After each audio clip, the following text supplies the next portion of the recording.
Meus queridos irmãos, a paz de nosso Senhor Jesus Cristo. Amém.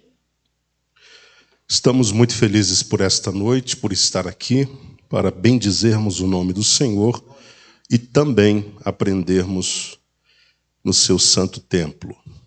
Hoje nós vamos dar sequência ao capítulo 5 do Evangelho de Mateus. Permitindo Deus, nós entraremos no capítulo 6. Na última quarta-feira, nós lemos aqui o capítulo 5, do versículo 17 até o versículo 26, onde Jesus Cristo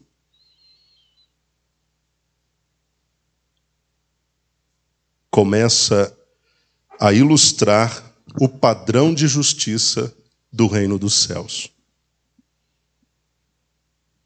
Os fariseus e os escribas, eles ostentavam uma justiça baseada apenas em fatores externos. E Jesus, no Sermão do Monte, quando se dirige aos seus discípulos, ele diz que a justiça deles deveria exceder a dos escribas e fariseus.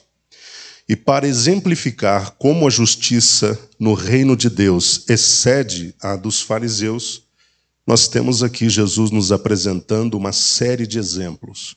O primeiro deles nós vimos na quarta passada, foi o último assunto da quarta passada, que foi a questão do homicídio ou do assassinato.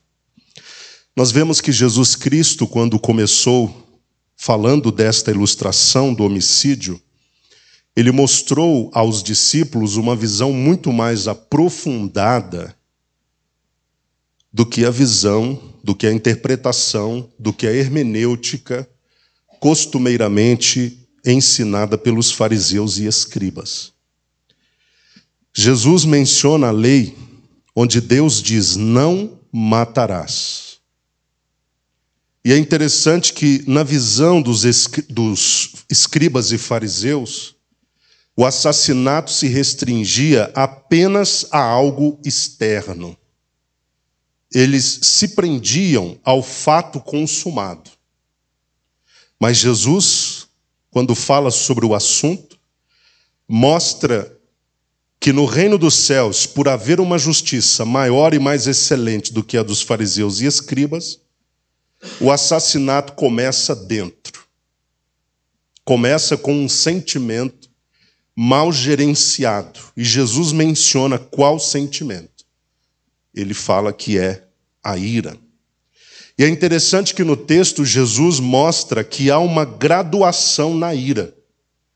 E que, portanto, há também uma graduação nos juízos ou julgamentos. Nós vimos que o primeiro tipo de ira que Jesus trata é orguê. É aquela ira que surge como fogo numa palha. É a ira que vem de momento, repentina. Ela aparece com força, mas ela também se esvai. O segundo tipo de ira é a ira cultivada. Jesus fala sobre essa modalidade de ira. A ira cultivada. Esta é orguê. Desculpe, a primeira ira ela é zumó. A segunda é orguê. Eu fiz uma inversão aí. O primeiro tipo de ira é zumó, é a ira repentina. Ela surge com força, mas ela se esvai com rapidez. O segundo é esse termo grego para ira. É orguê, é a ira cultivada. Trata-se da ira que não se esfria com o tempo. É aquela ira alimentada pela pessoa. É uma ira que se acentua à medida que o tempo passa. E Jesus diz que essa ira merece o julgamento nos tribunais. O terceiro tipo de ira é a ira que gera insultos verbais. Jesus fala sobre essa ira, colocando-a como a fonte para as palavras insultuosas. É quando a pessoa tem aquele tipo de ira que culmina em agressões verbais. É o que os rabinos naquele tempo qualificavam como opressão de palavras. É aquela ira que termina com um insulto. Eu citei aqui um adágio que havia naquele tempo. E o adágio dizia que 3 classes de homens vão direto para o Gêena sem a possibilidade de retorno. O Gêena é uma figura para inferno na Bíblia, já expliquei aos irmãos. É também conhecido como o Vale de Inom. Ficava do lado de fora de Jerusalém e era o local onde eram incinerados os lixos da cidade. Todos eles, os orgânicos e os demais lixos. Geena, por isso, é utilizado na Bíblia como figura para o inferno. Então, segundo o adágio, 3 homens iriam direto para o Geena e nunca mais voltariam. Segundo eles, o primeiro deles seria o adúltero, o segundo deles, aquele que envergonha o próximo, e o terceiro deles, aquele que insulta o seu semelhante.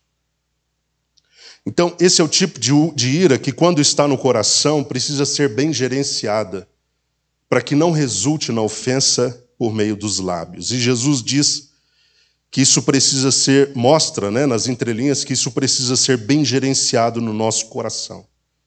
Porque toda a ira mal administrada dentro gera algo como um homicídio do lado de fora. E diante de Deus, na justiça do reino, a ira mal administrada é tão errada e tão pecado quanto o próprio assassinato. Então nós precisamos cuidar para que o nosso coração não seja dominado pela ira. Jesus fala que chamar o irmão de racá, qualquer que disser a seu irmão racá, será levado ao tribunal. E qualquer que chamar o seu irmão, na versão King James aparece assim, de idiota, estará sujeito ao fogo do inferno. Então Jesus está falando do pecado do insulto verbal, que vem por uma ira mal gerenciada no coração. E eu aconselhei os irmãos que quando se enxergassem numa condição de ira, que você se afastasse do alvo da sua ira, de preferência. Afaste-se, vá para outro lugar, esfrie a sua cabeça, coloque as ideias no seu devido lugar, depois volte para conversar. Porque quando nós tratamos de assuntos durante o momento da ira, isso nos faz chegar nesse lugar de ofensa verbal, muitas das vezes.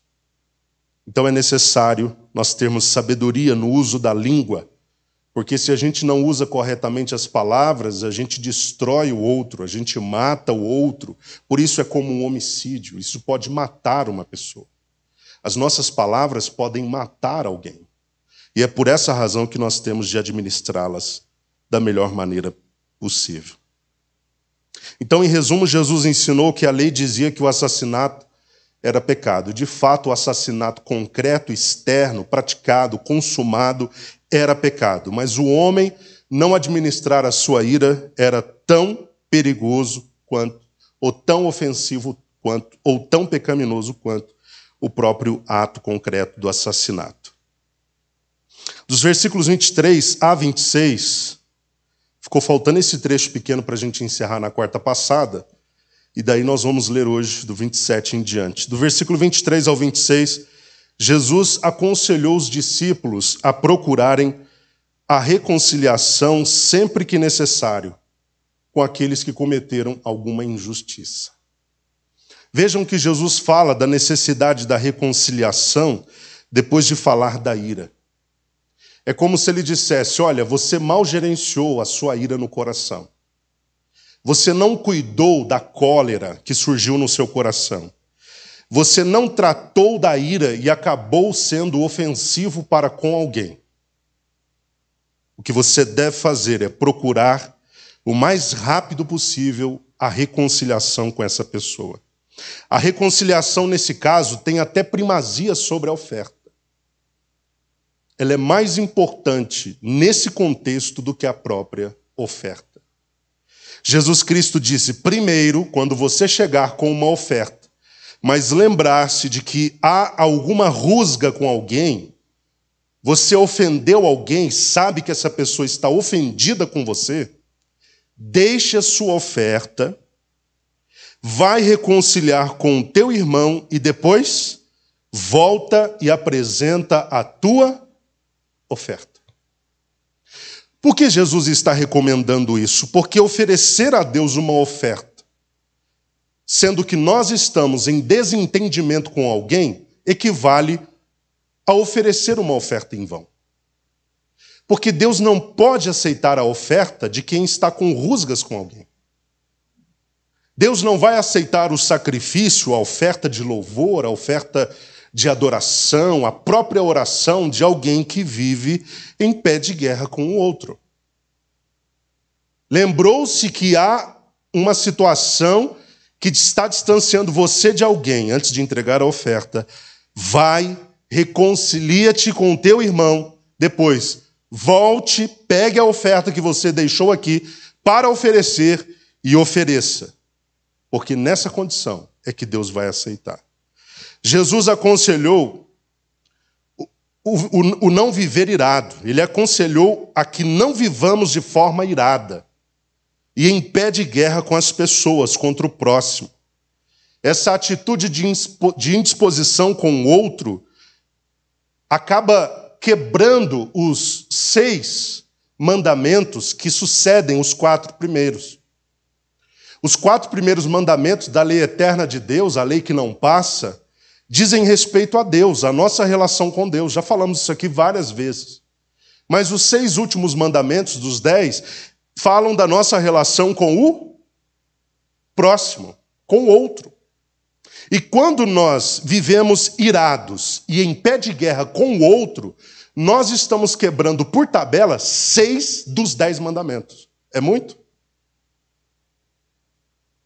Em suma, né? Em suma, se a gente resume os 10 mandamentos em 2, os 4 primeiros, amarás o Senhor teu Deus sobre todas as coisas, os 6 últimos, ao teu próximo como a ti mesmo, e a gente vive espezinhando o próximo, e nos irando contra o próximo, e guerreando contra o próximo, nós estamos quebrando 6 de 10 mandamentos.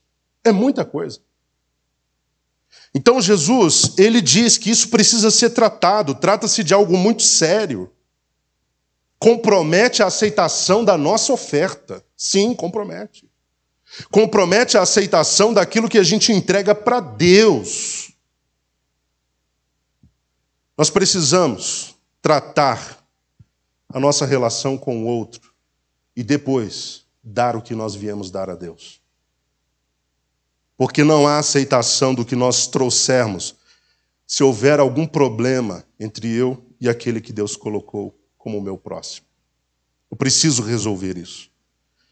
Se algum erro é cometido contra o próximo, isso deve, segundo a Bíblia, ser reparado imediatamente. Agora, isso deve ser reparado com quebrantamento, com flexibilidade, com humildade. Sabe qual é o problema de muita gente que vai reparar algum dano causado ao outro? É que ele vai para levantar a sua justificativa de ter feito o que fez. Ó, me perdoa, Giovana, mas desculpa, você fez por merecer. Já viu gente assim? Que vai reconciliar com você, mas para julgar na sua cara que ele estava certo, está pedindo desculpa porque é muito humilde, mas na verdade ele não está tão errado. Você não se reconcilia com as pessoas dessa forma. Quando você vai se reconciliar com o irmão, você diz: Giovana, eu falei com você. Eu sinto que eu falei com você. Eu vejo que você ficou chateado. Me perdoe. Eu não vou ficar levantando bandeira do porquê que eu estava certo e do porquê que ela estava errada. Eu simplesmente, quando vou me reconciliar, eu peço perdão. Por isso que pedir perdão demanda humildade, demanda quebrantamento. Você tem de deixar de lado o orgulho. É a única maneira das coisas serem resolvidas. As coisas não se resolvem se a gente ficar ressuscitando o morto do passado. Ah, porque há 10 anos atrás, porque há 25 anos atrás, porque mês passado, porque naquela circunstância você fez... Meu querido, não há reconciliação num contexto como esse, em posturas como estas. Nós precisamos nos levantar, fazer como Jesus diz: vai, reconcilia-te com teu irmão. É algo imediato, tem que ser rápido. E volte também rapidamente para oferecer o que você foi oferecer a Deus. Nós temos de reparar, irmãos, os danos que a gente causa para o outro. Se a gente percebeu que reparou, que causou algum dano, vamos reparar esse dano. Com humildade. Tem gente que acha fraqueza pedir perdão. Fraqueza é não pedir perdão, é não ser forte o suficiente para pedir perdão quando se entende que errou. O fraco não pede perdão, o forte é que pede. Isso não afeta a nossa dignidade. Isso não nos faz menores. Quando a gente se inclina em humildade diante daquele que a gente ofendeu e fala, por favor, me perdoe, isso é sinal de força em Deus, força espiritual, de consciência cristã, de justiça que excede a daqueles que não conseguem viver isso. E nós conseguimos viver porque, como a Leila disse aqui no domingo, nós temos o Espírito de Deus que nos empodera para fazer o que o ímpio não conseguirá fazer nunca.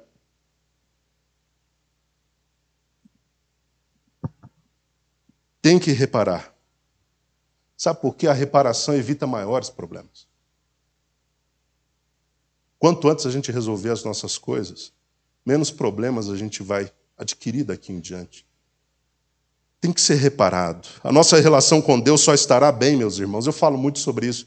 Se a nossa relação com o outro estiver bem. Não há relação saudável nessa direção se não há relação saudável nessa direção.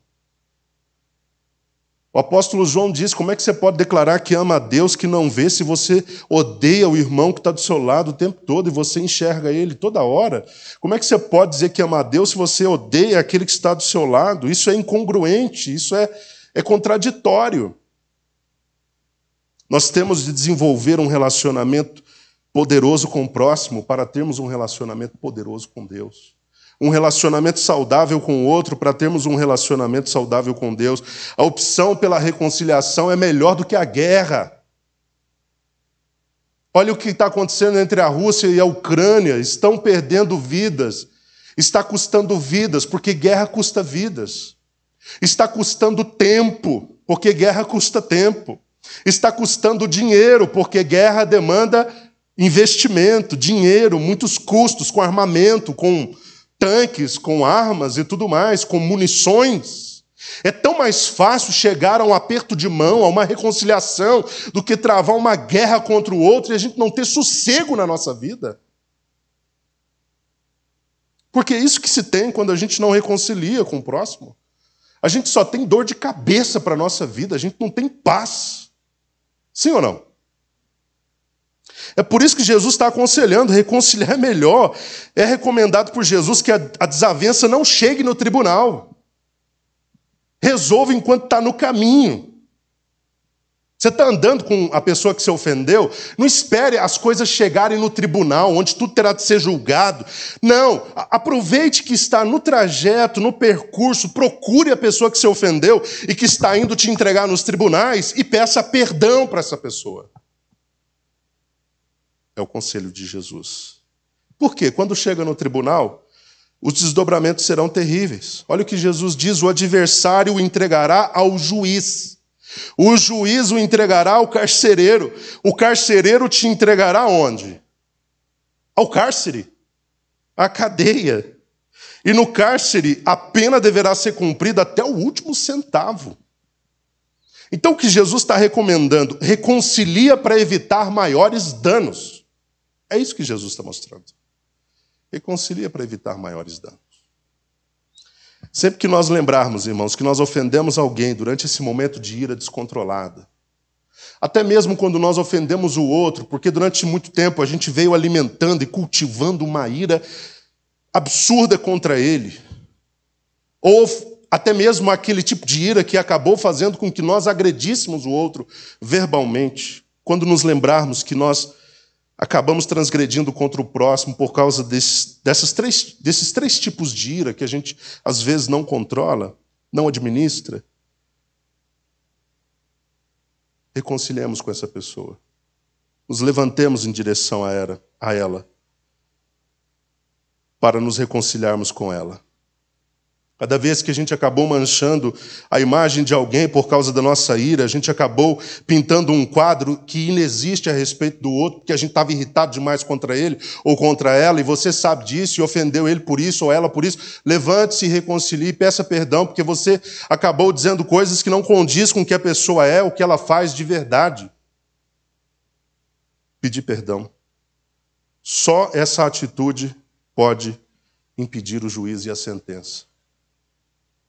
Daqui a pouco nós vamos falar mais sobre perdão. Daqui a pouco o que eu digo é forma de dizer. Quando a gente chegar na oração modelo, nós vamos ver um pouco mais sobre isso. nós veremos que o próprio perdão de Deus está condicionado ao perdão que a gente libera para o próximo. Significa que não haverá perdão de Deus se não houver perdão ao outro. Ah, mas isso é muito difícil, Felipe. É a justiça do reino. E nós temos o Espírito Santo para nos ajudar a viver essa justiça. Amém, irmãos? Agora chegamos na questão do adultério, versículos 27 a 30. Vamos ler. Ouvistes o que foi dito, não cometerás adultério. Eu, porém, vos digo que qualquer que olhar para uma mulher com intenção impura em seu coração, já cometeu adultério com ela. Se o teu olho direito te leva a pecar, arranca-o, lança-o fora de ti, pois te é mais proveitoso perder um dos teus membros do que o teu corpo ser lançado no inferno. Se tua mão direita te fizer pecar, corta e atira para longe de ti, pois é melhor que um dos teus membros se perca do que todo o teu corpo seja lançado no inferno. Depois desse primeiro exemplo, Jesus vai para o segundo exemplo. O primeiro foi o do homicídio, do assassinato. O segundo é o do adultério. No versículo 27, Jesus disse, ouvistes o que foi dito, não cometerás adultério. Essa é uma cláusula da lei de Deus, não adulterarás. Não é isso? Não adulterarás. E agora Jesus fala sobre a questão do adultério também na perspectiva do lado de dentro. Porque eles também acreditavam que o adultério era aquele praticado no concreto, o adultério consumado. Era o homem deitar-se com uma mulher fora do casamento, de uma relação de casamento, e ter relações sexuais com essa mulher ou com esse homem. Para eles, isso era o verdadeiro adultério. Só que Jesus sobe a régua, ele sobe o sarrafo, ele mostra que no reino dos céus a justiça precisa exceder essa perspectiva. De que no reino dos céus comete adultério até mesmo aquele que simplesmente olha com um olhar cobiçoso em direção ao sexo oposto. Não é só quem vai para um determinado lugar, se deita na cama com a pessoa. Mas Jesus mostra que aquele que olhar com um olhar impuro para o outro, ele já está cometendo adultério. Não comete adultério apenas aquele que o faz externamente, mas também aquele que internamente olha para o outro com uma intenção inadequada. Então Jesus está mostrando que o problema do adultério começa do lado de dentro. Precisa ser tratado do lado de dentro, porque o lado de dentro vai desdobrar-se naquilo que pode ocorrer do lado de fora. Jesus aconselhou a implementação de uma medida drástica contra tudo aquilo que nos leva a um lugar de desejo inconveniente ou de desejo desenfreado. Se nós estamos sendo seduzidos pela cobiça, nós precisamos tratar com severidade aquilo que está nos levando ou nos ajudando a consumar, mesmo que na mente, aquele determinado pecado que configura-se em adultério. Jesus Cristo, ele nos mostrou que nós precisamos tratar duramente daquilo que serve de excitação e de concupiscência. Para exemplificar isso, Jesus usou duas partes do corpo como exemplo, o olho e a mão. Entre os rabinos havia um ditado que dizia o seguinte: os olhos e as mãos são os provocadores do pecado. E por isso Jesus menciona os dois. Porque era comum os rabinos falarem dos olhos e das mãos como provocadores do pecado. Então Jesus usa eles como exemplo para mostrar que a atitude contra aquilo que excita o nosso desejo tem de ser drástica. Os olhos que fazem pecar devem ser o quê? Segundo Jesus, arrancados. E a mão que nos faz pecar também. Porque é melhor entrar no reino dos céus sem olho e mão do que completinho no inferno. É óbvio que Jesus não está falando de forma literal. Eu sei que todo mundo sabe, mas é bom sempre destacar. Porque amanhã aparece o irmão sem olho, aí eu fui seguir as palavras de Jesus. Sempre tem gente que faz isso, né, irmãos? Parece absurdo, mas na história muita gente fez isso. Cadê sua mão, meu irmão? Eu tive que cortar. Jesus mandou. Qualquer coisa que me fizesse pecar, eu tinha que arrancar. Não é bem assim. O que Jesus está querendo mostrar é que precisa de uma medida severa. Nós precisamos tomar uma medida severa contra aquilo que nos faz transgredir contra Deus. Muito cuidado com o olhar, muito cuidado com a forma de se dirigir ao outro. Eu já expliquei isso aqui na congregação, é sempre muito importante. Na igreja nós temos pessoas de todos os tipos. Às vezes nós temos irmãos e irmãs que não estão bem no casamento, estão vivendo dilemas no casamento, estão carentes, estão com problemas emocionais. E aí aparecem uns enviados que não são de Deus e começam a se aproveitar dessas circunstâncias para se dirigir à irmã de forma inconveniente. Muito cuidado, não faça isso. A irmã também em relação ao irmão. O nosso tratar aqui tem que ser absolutamente respeitoso, porque é dessa forma que o nome do Senhor é glorificado. O nome do Senhor não é glorificado se a gente ficar flertando com os outros. Porque tem gente casada que faz isso. Gente casada que está numa relação de casamento deveria, no mínimo, ser sério. Irresponsável. E fica flertando com as irmãs e flertando com os irmãos. Muito cuidado. Eu não sei o que essa pessoa quer mostrar. Mas está errado. Nós somos servos do Senhor. Nós não nos envolvemos com coisas desse tipo. Amém, irmãos? Amém. Versículos 31 e 32, ainda dentro da sequência desse assunto do adultério, Jesus fala sobre o casamento e especificamente sobre o divórcio. 2 domingos atrás eu falei aqui sobre o casamento, divórcio e recasamento. Eu gostaria que toda a igreja estivesse aqui naquele dia. Infelizmente não foi possível. Eu preciso seguir rápido com o assunto, então não tem como eu falar de novo o que eu falei naquele dia, mas vou pontuar rapidamente questões importantíssimas a respeito desse assunto. Vamos ler versículo 31 e 32. Foi dito também, aquele que se divorciar de sua esposa deverá dar a ela uma certidão de divórcio. Eu, porém, vos digo, qualquer que se divorciar de sua esposa, exceto por imoralidade sexual, faz com que ela se torne adúltera, e quem se casar com a mulher divorciada estará cometendo adultério.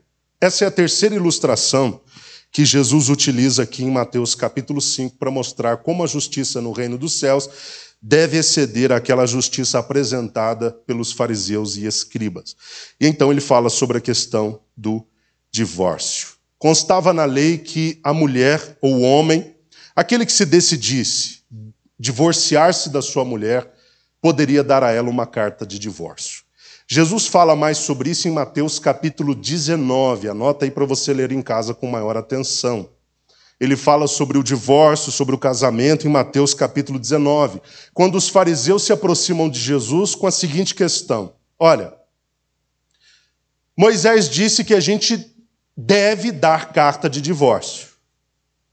Né? Dar carta de divórcio. Estou parafraseando. O que o senhor diz a respeito disso? E aí Jesus responde, não voltando a Deuteronômio capítulo 24, versículo 1, onde Moisés fala da questão da carta do repúdio, de repúdio ou de divórcio. Mas ele volta ao início, porque ele disse que no início não era assim.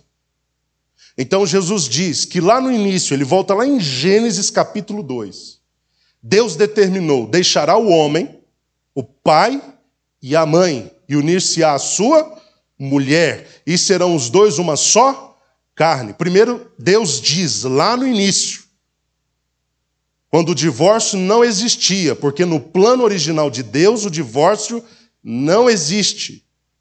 Foi dado por Moisés como uma permissão, mas não como mandamento, como permissão. E a Bíblia diz, por causa da dureza do vosso coração. Jesus explicou, daqui a pouco eu volto nisso. No princípio, então, Deus estabeleceu um deixar físico, emocional e geográfico. Quando o homem se une à sua mulher, ele precisa deixar a sua casa. A mulher também, deixar a sua casa. Por que Deus disse isso desde o começo? Para evitar que determinados problemas surgissem no casamento. E muitos casais estão, e eu estou na igreja desde do meu nascimento. Meu pai é pastor há muito tempo, antes mesmo de eu me tornar dirigente da igreja, eu já vinha numa trajetória longa de convivência com situações que acontecem dentro da igreja, e eu pude ver e ainda hoje vejo muitos casamentos que estão falindo por causa de interferência familiar. Não é à toa que Deus disse: deixa pai, deixa mãe, vai viver sua vida com sua mulher. Tem casal que casa, vai para o fundo da casa dos pais. Dentro de uma necessidade é até assim, né? Passa, mas não é o ideal. Muda de preferência de país. Estou brincando, tá, queridos? Muda de preferência de país. Sabe por quê? Porque senão, uma menor rusga que houver entre os dois, ah, mamãe, meu marido. Ah, papai, minha esposa. Se você fala isso para o seu pai e sua mãe, eles vão ficar do lado de quem? É seu, é claro. Muito cuidado, porque tem filho que vai procurar a casa de pai e mãe para fazer a caveira do marido, para fazer a caveira da mulher. Tem filho que chega na casa de pai e mãe para dizer: eu não aguento mais aquela mulher, que mulher terrível, que Jezabel, que mulher vinda do inferno. Não foi um casamento que Deus me deu, uma pessoa péssima. Como é que você fala isso para os seus pais? Sobre o seu cônjuge? Aí gera uma situação onde os pais se sentirão no direito de interferir no casamento do filho. Isso não pode acontecer de forma nenhuma, meus queridos. Casou, vai viver sua vida, seus problemas, suas vitórias, suas conquistas, seus dissabores. Vai viver o combo do casamento, vai viver tudo que diz respeito ao casamento. Abandona o papai, abandona a mamãe. Vai cuidar da sua vida, é assim que se diz. Sabe por quê, irmãos? Muitos casamentos estão quase falindo por causa da inobservância desse pequeno e básico princípio para o casamento. Deixa pai e mãe. E aos pais é aconselhado, por tabela, que não interfiram na vida dos seus filhos. Os pais que já têm filhos casados, é um conselho. Os pais que futuramente terão filhos casados, já vem o conselho como já uma prevenção, uma advertência. O filho chegou reclamando da nora, fala: querido, você casou com ela, então faça dar certo. Porque os filhos jamais podem ouvir dos pais um conselho para separação. Porque na visão de Deus, o casamento, no ideal de Deus, o casamento deve ser indissolúvel. Amém, meus irmãos? Amém. Então os pais têm que dizer: vai fazer dar certo.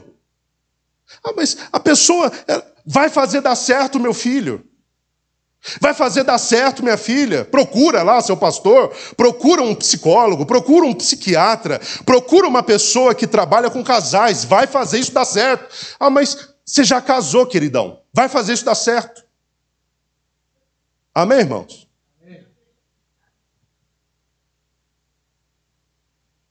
Porque o divórcio não faz parte do ideal de Deus. Sabe por que o divórcio existe? Eu já falei aqui o que Jesus explicou a respeito disso. É por causa da dureza do coração. Sabe por que casamento não dá certo? É porque não há humildade por parte dos dois. Não há o deixar do orgulho, cada um quer ter a sua razão. O que há é muito individualismo. Individualismo e casamento não conversam, dá errado, é uma fórmula que dá errado. No casamento, você não chega ao final se você não for flexível, se você não for humilde, se você não tiver um coração quebrantado, se você não for uma pessoa que, às vezes, cede até mesmo do seu direito, visando o melhor para o seu casamento. Se não for dessa forma, não dá certo, meus irmãos. E os dois no casamento precisam fazer dar certo. Ah, mas é difícil, Felipe. É claro que se fosse fácil, meu irmão. Tava tranquilo, é difícil mesmo.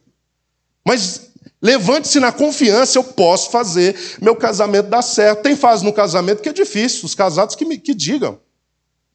Tem fase no casamento que você quer ver seu marido é longe, sua esposa é longe, mas casou. Tem que conviver, tem que conversar, tem que se relacionar, tem que colocar as coisas na mesa e dizer: olha, eu quero Vamos conversar a respeito disso para resolver. Não é para eu apontar onde você está errado, mas vamos colocar isso aqui na mesa para a gente resolver? Vamos chegar num ponto de equilíbrio na nossa relação, para a gente viver bem como casal, porque tem gente que vive dentro da mesma casa com um cônjuge, mas não vive como casal. Eles existem no mesmo ambiente. Para a sociedade passam uma imagem de casados, mas na vida real não vivem como casados. Procura, irmãos, procura. Quando isso acontecer no seu casamento, procura uma reconciliação. Não só com o outro, acima de tudo, de joelhos diante de Deus. Senhor, restaura o meu casamento, porque se o casamento é uma instituição sagrada, Deus moverá mundos e fundos para ajudá-lo a reconstruir o seu casamento quando ele estiver em problemas. Ou não? Se Deus quer um casamento indissolúvel, Ele é o maior interessado em fazer com que dê certo. Então, se você é casado, ou vai casar um dia, fuja da casa do pai e da mãe, vai lá só para almoçar no domingo, com seu marido, com a sua esposa, e sai correndo. Não dá espaço, não dá abertura. Porque se você abrir a portinha da interferência, acabou a sua paz. Não deixe. E se alguém falar mal algum dia do seu cônjuge, defenda-o. Defenda-a. Nem sei, existe lei, defenda-a. Existe. Defenda-o, defenda-a. Não deixe seu pai e sua mãe malhar seu marido, sua esposa. Pode ser o pior, ou a pior, mas é seu marido, sua esposa. Você escolheu. Vai fazer isso dar certo. O problema é que o mundo hoje passa a ideia de que, não deu certo. Não. Então fazer o quê, né? Vamos separar, né? Vamos separar, né? Não é o ideal de Deus. Jesus mostrou que o divórcio ele é aceitável quando há uma relação, quando há o pecado da imoralidade sexual, algumas versões diz relações ilícitas, quando há adultério. Mas apesar de ser permitido o divórcio, ainda assim a Bíblia não diz divorcie-se quando isso acontecer. Pelo contrário, a Bíblia ainda trabalha tentando insistir que você invista no casamento, mesmo quando há infidelidade. Que haja perdão. Que haja reconciliação. Mas por que muitas das vezes, no caso de infidelidade, não há perdão? Por causa da dureza do coração. Irmãos, vamos trabalhar melhor o nosso coração. Quando o nosso coração é quebrantado, não só faz o casamento dar certo, como faz qualquer relação com o outro dar certo. O coração tem que ser quebrantado.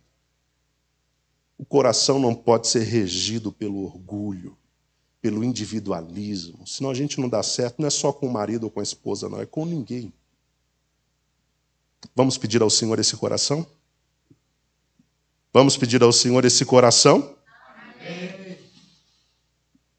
Paulo fala também sobre isso no capítulo 7, nós vimos, de 1 Coríntios. Já estou avançando aqui para a próxima ilustração. Mas apenas para mencionar outro texto que os irmãos devem ler. 1 Coríntios capítulo 7. No caso do marido não crente ou da mulher não crente, você deve sim lutar para permanecer no casamento. Mas se o marido não crente decidir se afastar e divorciar de você, ou a mulher não crente decidir se afastar de você por causa da sua fé, porque não concorda, não coaduna, não consegue andar com você por causa da sua fé, então, ok, deixa a pessoa aí, você está liberado para um recasamento. Mas nesse caso, e no caso de infidelidade. Mas a Bíblia também não aconselha, como eu disse, a separação. A Bíblia sempre diz, não se separe. É o que Paulo diz, não se separe da sua mulher. O mesmo conselho se aplica ao contrário, não se separe do seu marido. Tá? Porque a aliança, o casamento é uma aliança, deve permanecer como uma aliança inquebrável, de preferência, indissolúvel. Por que muitas das vezes a igreja padece? Porque o nascedouro de muitos dos problemas da igreja está nos casamentos que não ocorrem do jeito correto dentro de casa. Os casais não estão dando certo, estão gerando famílias com problemas e igrejas com problemas. Nós precisamos orar a Deus pelos casamentos, pelos casais. Porque se eles derem certo, as famílias darão certo, a igreja dará certo. Amém? Isso é muito sério. Satanás tem trabalhado de forma muito concentrada nos casamentos. Ele quer fazer esta instituição falir. Mas não vai falir porque é de Deus. Versículos 33 a 37, Jesus nos mostra uma quarta ilustração e diz respeito aos juramentos. Eu também não vou comentar muito, porque esse foi inclusive o tema da nossa escola dominical domingo. A Leila ensinou com toda clareza a respeito dos juramentos. Vamos ler. Também ouvistes o que foi dito aos antigos: não jurarás falso, mas cumprirás rigorosamente teus juramentos ao Senhor. Entretanto, eu vos afirmo, não jureis de forma alguma, nem pelos céus, que são o trono de Deus, nem pela terra, por ser o estrado onde repousam seus pés, nem por Jerusalém, porque é a cidade do grande rei. E não jureis por tua cabeça, pois não tens o poder de tornar um fio de cabelo branco ou preto. Seja, porém, o teu sim, sim, e o teu não, não. O que passar disso é de procedência maligna. A lei condenava o falso juramento, ou o perjúrio, né? O falso juramento ou o perjúrio. Como os judeus começaram a abusar dos juramentos, Jesus acabou, de certo modo, num primeiro plano, proibindo os juramentos. A Leila mesmo citou aqui domingo passado, na escola dominical, que devido aos excessos, Deus estabeleceu mecanismos de contenção. Então, essa proibição de Cristo acerca dos juramentos era uma medida de contenção. Contenção ao quê? Aos exageros dos judeus quanto à questão dos juramentos. Jurava-se sobre tudo. Pelo templo, pelo altar, pelo ouro do templo, pela oferta, por tudo eles juravam. E Jesus, ele procurou mostrar que no reino dos céus, na justiça do reino dos céus, a palavra do crente deve valer. Não precisa jurar. Se você disse sim, é sim. E se você disse não, é não. Não precisa de juramentos, não precisa de contratos.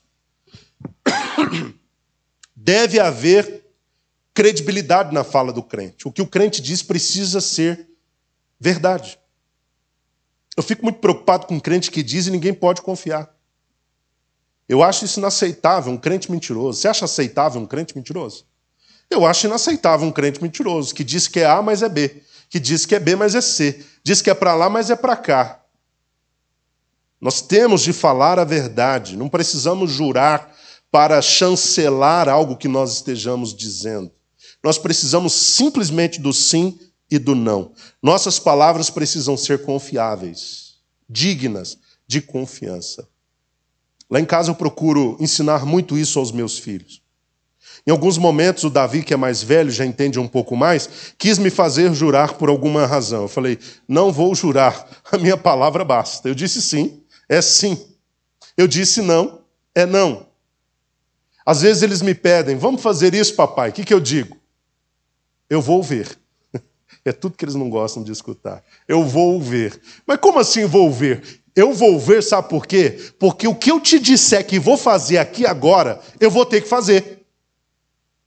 Se eu disser vamos fazer, nós vamos ter que fazer. Sim ou não? Sim. Então eu vou ver. Depois eu digo com mais assertividade. O que eu disser vai ser a resposta. O crente não precisa jurar. O crente só precisa dizer sim, sim, não, não. A palavra do crente é digna de toda a confiança. Do crente de verdade. Do cristão salvo que está indo para junto de Deus um dia na eternidade. A palavra desse é confiável. Se ele te disse, pode confiar. Não precisa de juramento. Agora, obviamente, há exceções, como foi ensinado aqui no domingo. Você está num tribunal, diante de uma audiência, o pessoal te entrega uma Bíblia aberta, pede para você pôr a mão em cima e jurar. Está errado nesse caso? Não, não tem problema. Você vai casar, você jura? Eu juro. Eu juro. Tem que cumprir. Eu juro. Né? E você vai em outros locais e outras circunstâncias, é solicitado um juramento. Na formatura da faculdade é pedido um juramento. Você pode jurar nesse sentido. O que Jesus quis mostrar é que nas nossas relações comuns, cotidianas, o juramento é desnecessário. A nossa palavra basta. Está dito, está dito. É sim, é não, é não. Pode falar, Joana.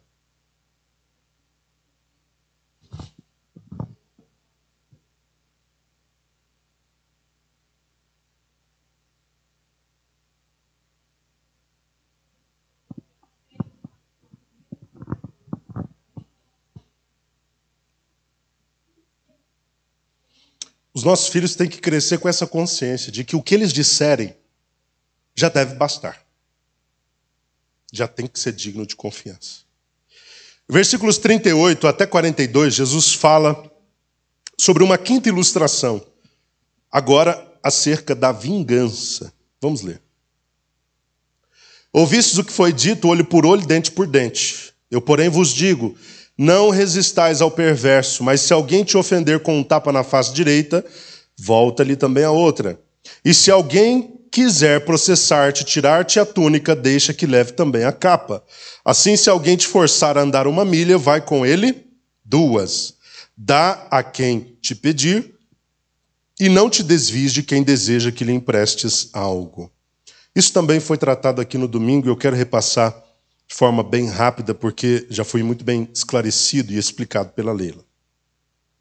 Mas nessa quinta ilustração, Jesus está falando acerca da vingança. E ele usa essa lei de talião como exemplo, olho por olho, dente por dente. Era também conhecida como a lei da reciprocidade, ou lei da reciprocidade direta. De acordo com essa lei, a punição deveria ser igual à ofensa. Não desproporcional, mas proporcional, igual. E que quem deveria aplicar esta lei eram os juízes nos tribunais. Quer dizer, as pessoas nas suas relações comuns e pessoais, mesmo quando fossem alvos de um dano, elas não poderiam simplesmente por elas mesmas retribuir o dano de forma condizente.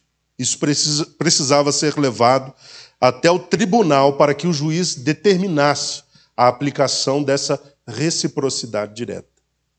Então não era algo que a pessoa simplesmente podia decidir aplicar. Precisava de uma decisão judicial. Por isso Jesus envolve a questão das túnicas, da capa, porque essa situação envolvia a presença de um tribunal, ou a atuação de um juiz no tribunal. Então, de acordo com a lei, a punição deveria ser igual à ofensa. Jesus, porém, mostrou que aquele que participa do reino dos céus e tem uma justiça mais excelente do que a dos fariseus e escribas, não devem retribuir ao seu ofensor, mas sim, de preferência, abrir mão da vingança. Para exemplificar o abrir mão da vingança ou do revide, Jesus utilizou 3 ilustrações. A primeira ilustração, sobre o levar um tapa na face direita, versículo 39. Jesus ensinou o quê? Que quem levasse um tapa do lado, o que diz o versículo 39? Na face direita, deveria também oferecer a outra. Imagine você que você está diante de uma pessoa que você quer esbofetear. Se você é destro, como é que você vai fazer para esbofetear a face direita dela? Imaginou? Como é que você esbofeteia uma pessoa na face direita, se você é destro, por exemplo? É ambidestro. Mas uma pessoa que não é. Uma pessoa que usa a mão direita, como é que ela faz? Ela dá um tapa com o dorso da mão. É assim, ó. Né? É assim, com as costas da mão. Aí você pega a face direita daquele que você quer esbofetear. E Jesus usa essa ideia e esse exemplo porque bater em alguém com o lado externo da mão, bater com o dorso da mão em alguém, era a forma mais ofensiva de se esbofetear uma pessoa. Então, era uma bofetada no grau mais ofensivo e desrespeitoso possível. Entendeu? Então, Jesus está dizendo, se você for atacado desta forma, da forma mais grave, mais inaceitável possível, mais agressiva e violenta possível, dê a outra face. Se necessário, ali na relação com o outro, não revidar, não revide. O ideal de Deus é esse, na justiça do reino. É que você seja capaz de absorver o impacto do golpe e não oferecer um revide. você fazer mais do que quem te esbofeteou está esperando. Porque quem te esbofeteou está esperando um revide. Mas quando você não revida, você está mostrando uma justiça mais excelente. É interessante que quando você dá ao outro, não o que ele merece, mas o que ele não merece, você coloca ele num lugar de constrangimento. Isso pode levá-lo a um lugar de reflexão e mudança.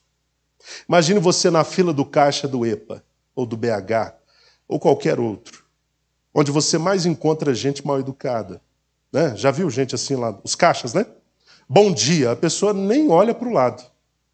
Boa tarde, a pessoa continua como se a vida, né, você não tivesse dito nada, e te trata mal, e te trata com rispidez, e com falta de educação, falta de cortesia.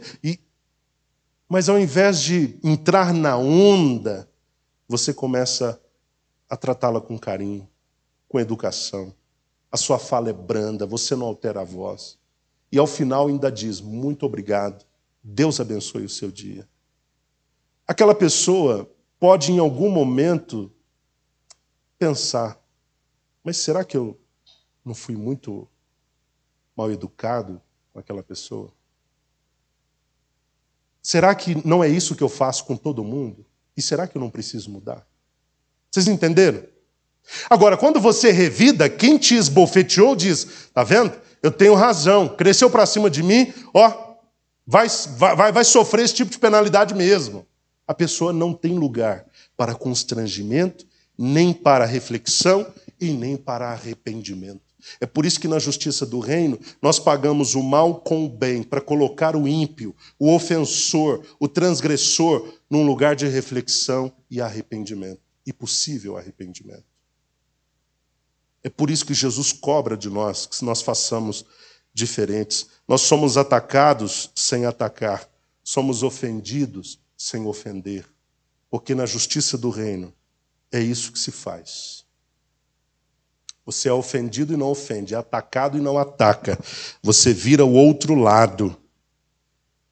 Você cede ou deixa de ceder à vingança, ou revide. A segunda ilustração sobre o processar e tirar a túnica. A túnica nos dias de Jesus era uma vestimenta utilizada por baixo da roupa, a lei explicou isso também aqui no domingo, era uma vestimenta interna, né, vamos dizer assim, da pessoa, pessoal, e era geralmente feita de linho ou de algodão. E os judeus geralmente tinham mais de uma túnica, mais de uma peça de túnica. Eles tinham várias. A maioria deles, até mesmo os mais pobres. E a capa, ela era uma vestimenta externa, uma vestimenta maior, que ficava por cima da roupa. E geralmente o judeu tinha apenas uma peça. Apenas uma peça.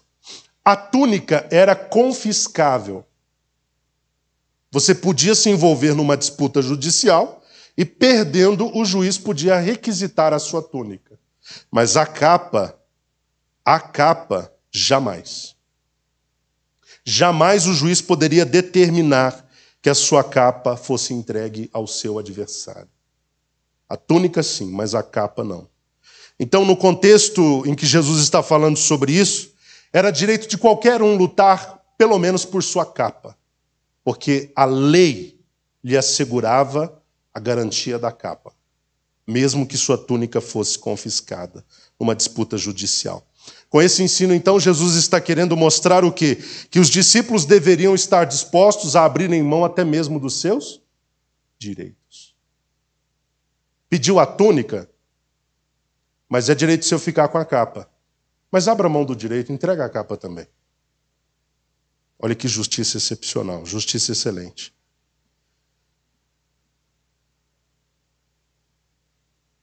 O cristão, mesmo que em circunstâncias de obrigação, ele deve entregar mais do que é obrigatório.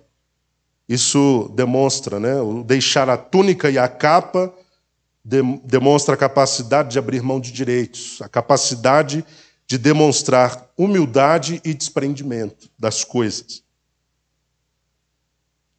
Vamos lá. Terceiro exemplo, o amor ao próximo. Terceiro exemplo, sobre o andar uma milha, versículos 41 e 42. Na terceira ilustração, Jesus falou sobre o cristão que foi obrigado a caminhar uma milha. Caminhar quantas? 2. Fazer mais.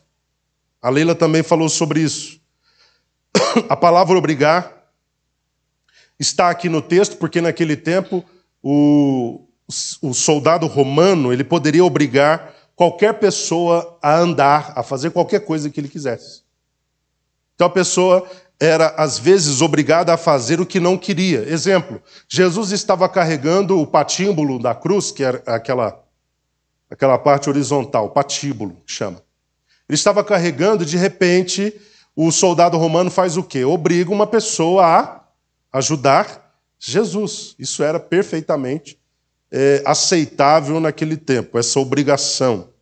E no caso de uma milha, a mesma coisa. O soldado podia dizer, eu quero que você ande uma milha. Jesus disse, se alguém te pedir algo como isso, algo parecido com isso, então faça mais, ande 2. Deve buscar fazer mais do que é obrigado, né? Como eu acabei de dizer, isso demanda desprendimento e humildade. Os discípulos não deveriam dar as costas àqueles que os pediam, e até mesmo aqueles que pediam algo emprestado. Versículo 42, Jesus fala sobre isso. Dá a quem te pedir e não te desvies de quem deseja que lhe emprestes. Se você pode e está consciente do que está fazendo, empreste. Se você pode, é um conselho. Versículos 43 a 46, vamos ler, para nós terminarmos o capítulo 5. Ouvistes o que foi dito, amarás o teu próximo e odiarás o teu inimigo. Eu, porém, vos digo, amai os vossos inimigos e orai pelo que vos perseguem, para que vos tornei filhos do vosso Pai que está nos céus, pois que ele faz raiar o sol sobre maus e bons e derrama chuvas sobre justos e injustos. Porque se amardes os que vos amam, que recompensa tendes? Não fazem os publicanos igualmente assim? E se saudardes somente os vossos irmãos, o que fazeis de notável? Não agem os gentios também dessa maneira? Assim sendo, sede vós perfeitos, como perfeito é o vosso Pai que está nos céus. Esta é a 6ª ilustração de Jesus aqui no capítulo 5. Os judeus costumeiramente ouviam os fariseus e saduceus dizerem o seguinte, amarás o teu próximo, mas odiarás o teu inimigo. Amarás o teu próximo faz parte do que está na lei de Deus, na lei perfeita de Deus, eterna, na lei eterna. Mas odiarás o teu inimigo era fruto de uma interpretação popular. Uma interpretação feita pelos judeus na pessoa dos fariseus e escribas. Eu falei sobre isso na quarta passada. Eles se achavam no direito de dizer o que a lei não dizia. Eles achavam que a lei, às vezes, parecia muito vaga e carecia de interpretações sobre algumas coisas. Então, eles construíram um emaranhado de leis, ordenanças e estatutos que eram a hermenêutica deles sobre a lei. Isso trouxe muitos problemas, e nós vimos isso na quarta passada. Então, nessa interpretação que eles fizeram da lei, constava isso. Amarás o teu próximo, mas odiarás o teu inimigo. Deus não disse odiarás o teu inimigo. Ao invés de odiarem os inimigos, Jesus encorajou os discípulos a fazerem o quê? A amá-los, a abençoarem os que os amaldiçoavam, e a fazerem o bem aos que os odiavam, e a orarem pelos que os tratavam com maldade, lhes perseguindo. Vejam quantas coisas Jesus ordenou que fosse feito. Amar, abençoar, fazer o bem e orar.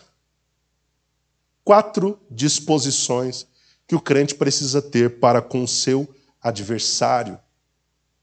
Esta disposição revela amor. Se você está sendo odiado, ame. Se você está sendo amaldiçoado, abençoe. Se você está sofrendo com o mal, faça o bem. E se eles estão te odiando, orem por eles. Ore por eles. A disposição e boa vontade de amar os inimigos e de orar pelos perseguidores colocariam os discípulos no lugar que ele qualifica como o lugar dos filhos do Pai. Não é o que diz o texto? Versículo 45. Para que vos torneis filhos do vosso Pai. O que nos caracteriza como filhos do Pai? Esse tipo de disposição. Como é que o ímpio vai, de fato, constatar que nós somos filhos de Deus? Quando, em situações de ódio, nós amamos quem nos odeia. Quando, em situações de maldição, nós abençoamos os que nos amaldiçoam.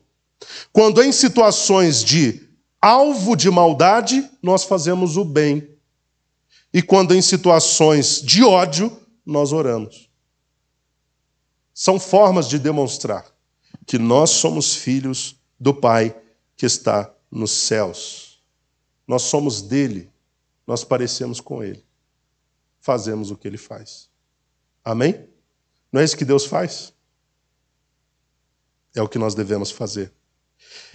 O texto diz, Jesus ainda diz que o Pai, em seu amor, porque o Pai é o nosso arquétipo, é o nosso modelo, é o nosso padrão. O Pai, em seu amor, ele concede sol e chuva a todos, a justos e injustos.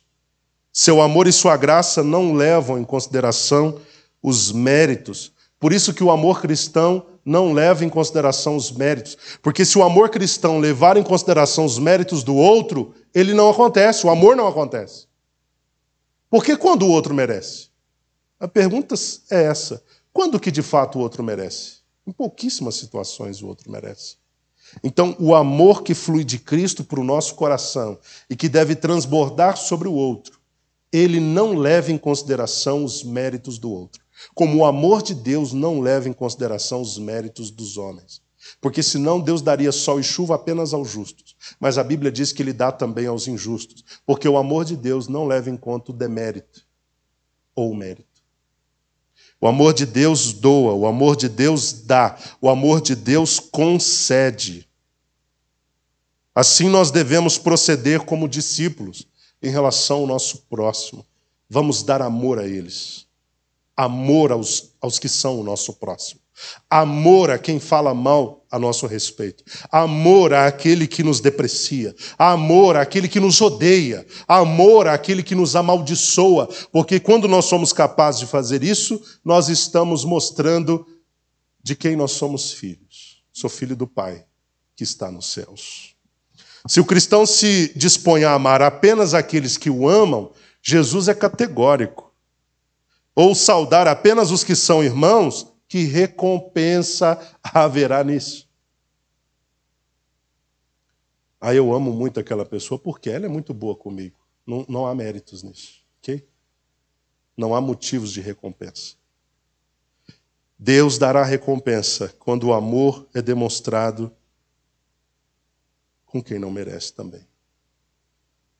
Haverá recompensa nesse caso. Nós precisamos, irmãos, então, visando essa recompensa que vem do alto, e não apenas visando recompensa, mas visando obedecer às instruções de Cristo, amar as pessoas, independente dos méritos ou deméritos. Nós precisamos de um comportamento diferenciado para com o outro. Nós precisamos de um comportamento cristão para com o outro. Nós precisamos nos posicionar como Deus quer em relação ao outro, mesmo que ele tenha muitos deméritos. Mesmo que ele tenha muitos deméritos. Porque se não fizermos isso de outra forma, não haverá nenhum valor ou prestígio ou até recompensa da parte de Deus por aquilo que nós estamos fazendo. O cristão deve pagar o ódio com o quê? Com que moeda? O ódio. O ódio o cristão paga com que moeda? Com o amor. A ira o cristão paga com o quê? Com a calma. O mal o cristão paga com o quê? Com o bem. O desprezo o cristão paga com o quê? Com que moeda? Do apreço. A indiferença com a empatia. E aí nós poderíamos colocar muitas outras coisas. O fato é que a moeda com a qual a gente paga é diferente. Ela atesta que nós somos de um lugar diferente. Temos uma filiação diferente. Nosso pai não é o diabo. Nosso pai é Deus, o Pai. Então, ao dar esse tipo de resposta aos ofensores, como eu disse, o cristão vai colocá-los num lugar de constrangimento que pode gerar uma reflexão, que pode gerar um arrependimento. Se nós formos como Cristo, irmãos, os ímpios terão melhores condições de se arrependerem. Os ímpios terão melhores condições de uma tomada de consciência. Porque se verão constrangidos pelo nosso comportamento, que é conforme aquele determinado para os integrantes do reino dos céus.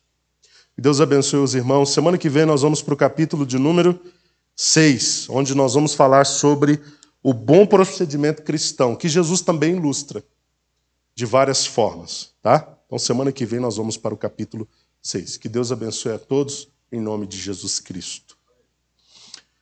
Meus irmãos, amanhã nós teremos o aniversário do nosso pastor regional.